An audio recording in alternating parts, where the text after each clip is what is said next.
성도는 하나님을 향한 자유자입니다 라는 제목으로 시간에 살펴보도록 하겠습니다. 요한복음 8장 31절과 32절을 보시면 본문을 직역을 해보겠습니다. 그러므로 예수께서 그를 믿어온 유대인들을 향하여 말씀하고 계십니다.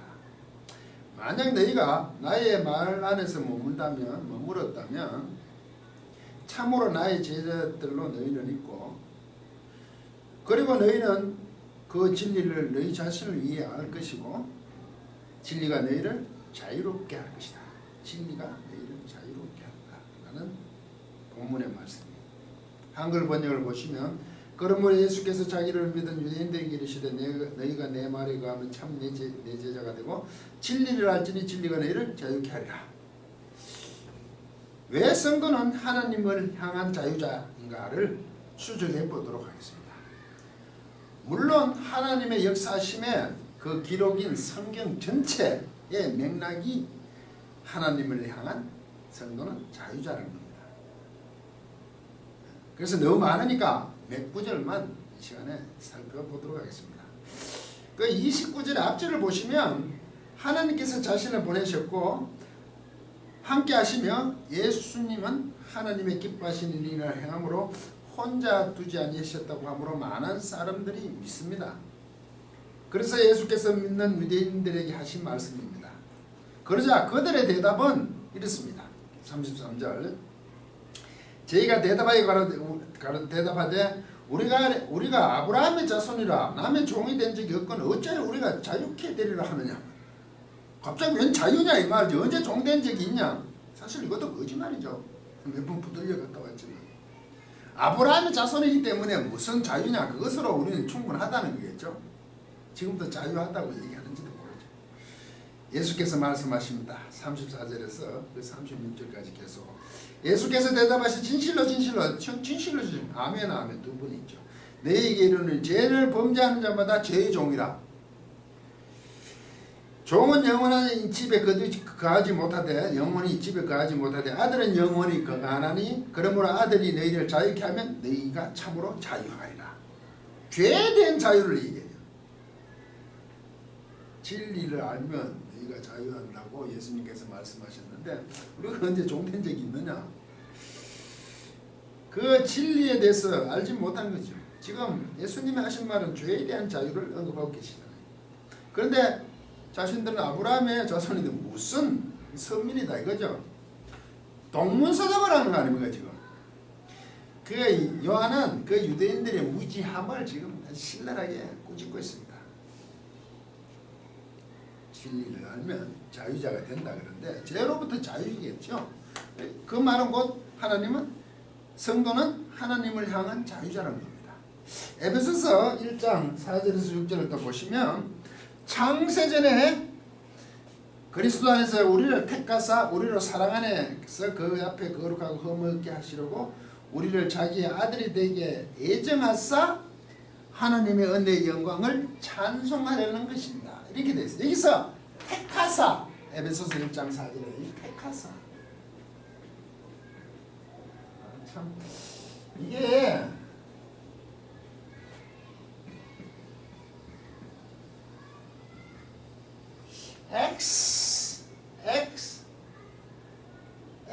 렉사토인데요.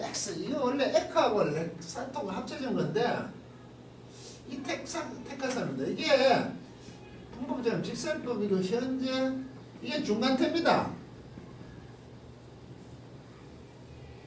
이게 중간태거든요. 영동시사에 있는 수동은 중간태인데 하나님께서 엑사토 했다는 게 창세전에 택하셨다는 것이 중간태로 해석하면 하나님께서 당신 자신을 위해서 우리를 택하신 거죠. 우리는 중간태는 말이 없으니까 전부 능동으로 번역해지거든요. 왜 우리를 택하셨다고 하나님이 당신을 위해서 택하셨던 거죠. 그래서 우리가 좀 구원받은 백성들 하나님 앞에 좀 뻔뻔할 수가 있는 거죠. 왜? 하나님은 은혜의 영광을 찬송하게 하려고 했답니다. 예정의 아들로 예정하시고 당신의 영광을 찬송하기 위해서 자신을 위해서 택하신 겁니다. 하나님 혼자 계시기에 굉장히 무료하셨던가 보죠. 우리와 함께 하시겠다는 얘기죠. 이게 구원의 시작입니다. 하나님 당신 자신을 위해서 우리를 택했습니다. 그래서 구원은 취소가 되지 않죠. 용서되지 않는 거 이해가 왜? 하나님 당신이 택했기 때문에 여기서 잘못이 있다면 문제가 심각해진다는 말이죠. 그래서 우리는 구원을 자꾸 내 감정에서 구원 받았는지 안 받는지 자꾸 확인하려고 그러죠. 그래서 예전 강의에 구원의 확신은 성경에서 해야 합니다고 제가 강의를 한 적이 있습니다. 그런데 그 이상한 사람들 자꾸 구원 받았어요. 헷갈리죠 본인이. 어떨 땐 기분 좋으면 받은 거고 어떨 땐 이상한 짓 하면 꼭 안 받은 거거든. 그것을 사람 기준에서 자꾸 자기 자신의 감정의 기준으로서 우리의 구원을 유무를 확인하려고 자꾸 집중되는 거죠. 그렇다고는 그 말이. 그럼 언제 받았다 그러면 언제 받는 거? 그거 어떻게 날짜를 압니까? 하나님 당신 자신을 택했는데 내가 날짜까지 어떻게 합니까? 알고 보니까 내가 구원 받았고 그때 하나님 처음부터 장시전에 했다 좀 성경 가르치면 내가 인식하기는 그때부터 열심히 하나님을 성경 가서 같아 하면 자기가 생각해 그때 젊은 30대다 20대 이 정도 되는 거지. 창세 전인데 세상이 만들어지기 전인데 우리 인식이 그렇다는 거지. 그걸 파고들어오는 게 자꾸 속아 넘어가는 거죠. 당하고 있고. 그래서 하나님 은혜의 영광을 은혜를 찬송하도록 했다. 이게 하나님의 목적이에요. 그래서 성도들은 하나님 앞에 한번 번번할 수가 있죠. 이해가십니까? 왜 번번한지?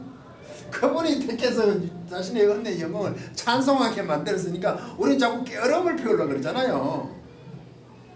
자식을 낳아놓으면 애들이 열하잖아요. 자식을 위해서 자꾸 공부를 시고 뭘 잔소리를 하는데 그게 꼭 부모를 위해서 하는 것처럼 그렇게 철없으면 그렇게 말을 자꾸 하잖아요.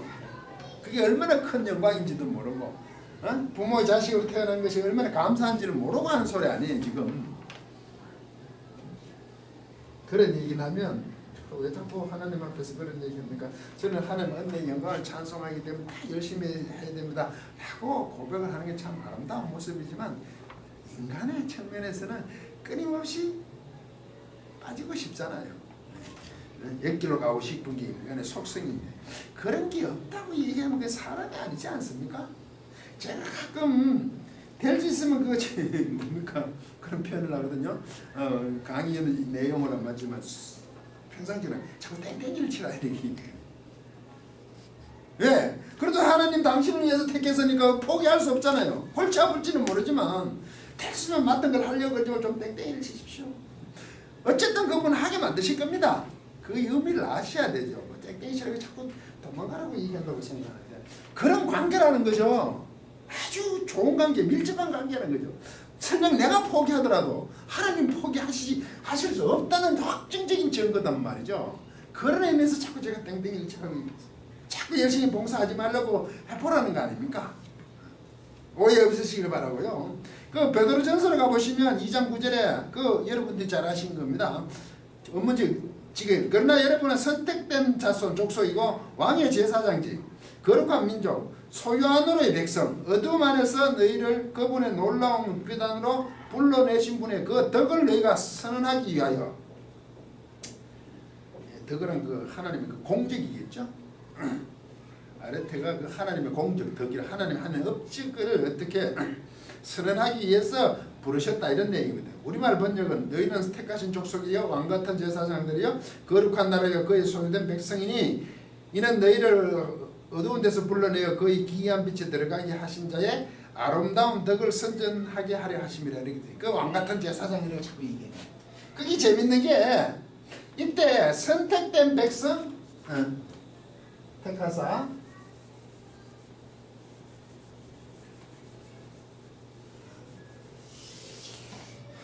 택하신 족속으로 번역되는데 이 선택된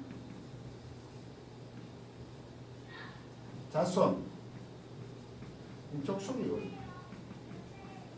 이거 우리말 번역 택하신 족속이라는 같은 말이에요. 그리고